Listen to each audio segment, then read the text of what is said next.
Hola, soy el Chollín y quiero manifestar mi rechazo hacia los hombres que maltratan a las mujeres. Desde 2003 a 2010 en España han muerto 545 mujeres a causa de la violencia machista.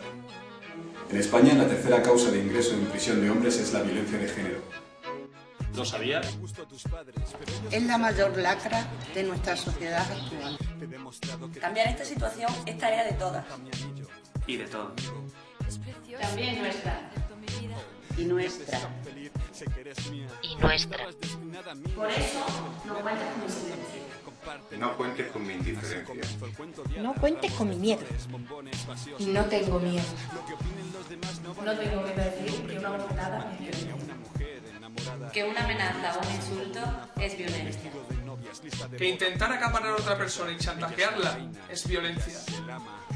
Que controlar lo que hago, con quién voy o qué llevo puesto es violencia.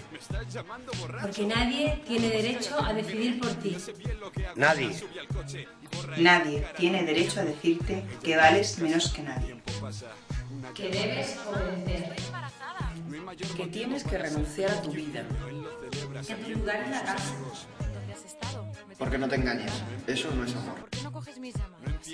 Amar es respetar. Amar es compartir. ¡Calla! El primer golpe fue el peor. No tanto por el dolor como por el shock de la situación. Esa noche él duerme en el sofá y ya no duerme nada. Sueños rotos, lágrimas en la almohada. ¿Quién iba a decir que sería así? El final del cuento de